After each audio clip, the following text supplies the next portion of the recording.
अस्सलाम वालेकुम दोस्तों, ज्ञान उदय में आपका स्वागत है। आज हम बात करते हैं नागरिकता पर अरस्तू के विचारों की।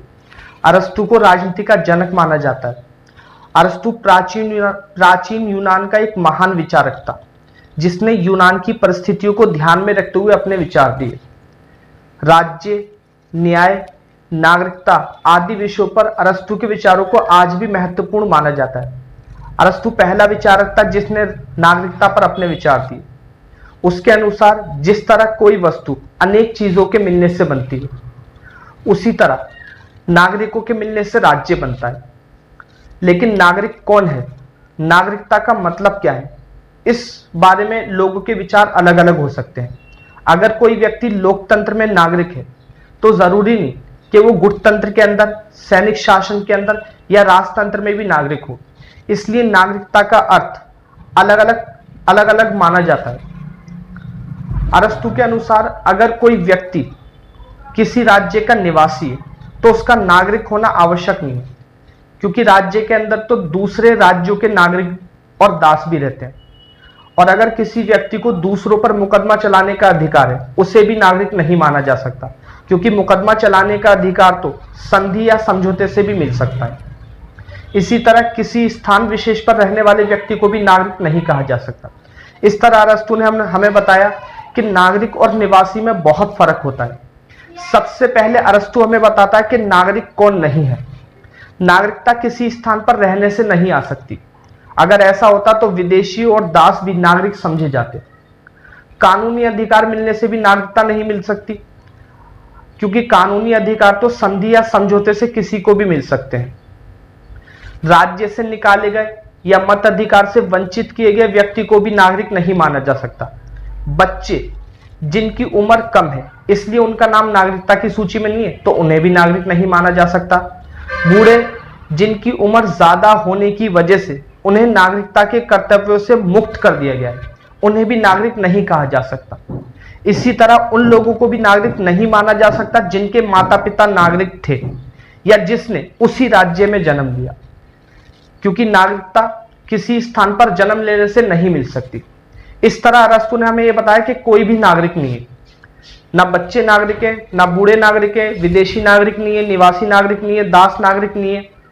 अरस्तू ने नागरिकता के निर्धारण के लिए जन्म स्थान, निवास और कानूनी अधिकारों को स्वीकार नहीं किया।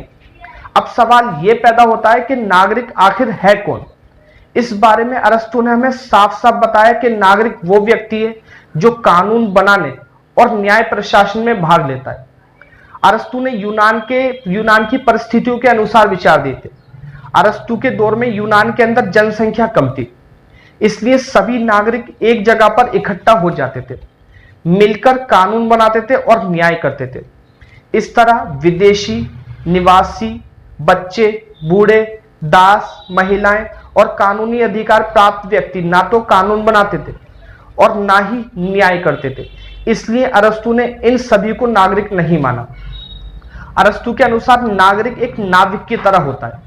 जिस तरह नाव को अच्छी तरह चलाने के लिए नाविक के अंदर कुछ विशेष गुण होने चाहिए, ठीक उसी तरीके से राज्य को चलाने के लिए नागरिकों के अंदर भी कुछ विशेष गुण होने चाहिए। जैसे एक ड्राइवर होता है, अगर ड्राइवर अच्छा होगा तभी गाड़ी अच्छी चलेगी, अगर ड्राइवर अच्छा नहीं तो गाड़ी अच्छी नहीं चल सकती। उस वक्त गाड़ियां नहीं थी, उस वक्त नाव चलती थी। इसलिए अरस्तू ने नाविक का एग्जाम्पल दिया।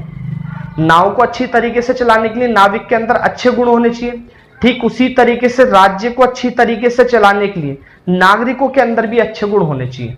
अब नागरिकों के अच्छे गुण कौन से हैं?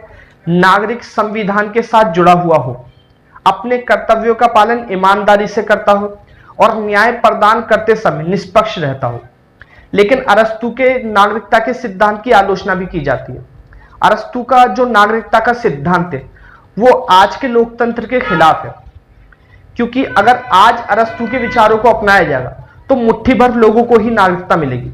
अगर हम अरस्तू की नागरिकता के सिद्धांत को आज अपनाते हैं तो सिर्फ बड़े बड़े मंत्रियों को नागरिकता मिलेगी या जजों को नागरिकता मिलेगी और बहुत सारे लोग नागरिकता से महरूम हो जाएंगे। अरस्तू महिलाओं को भी नागरिकता नहीं देता, जबकि महिलाओं के अंदर भी योग्यता होती है। बूढ़ों को भी नागरिकता नहीं देता, जबकि बूढ़ों के पास बहुत सारा तजुर्बा होता है जिसका फायदा उठाया जा सकता है। अरस्तु दासों को भी नागरिकता नहीं देता, जिससे भेदभाव को बढ़ावा मिलता है। तो इस तरीके से अरस्तु का जो नागरिकता का विचार है वो आज के लोकतांत्रिक देशों में लागू नहीं होता है, लेकिन उस परिस्थिति के हिसाब से, यूनान की परिस्थिति के हिसाब से उसके विचार आज भी महत्वपूर्ण है। अगर आपको ये वीडियो अच्छी लगी तो लाइक करें, इसी तरीके की वीडियो और पाने के लिए सब्सक्राइब करें। तब तक के लिए धन्यवाद।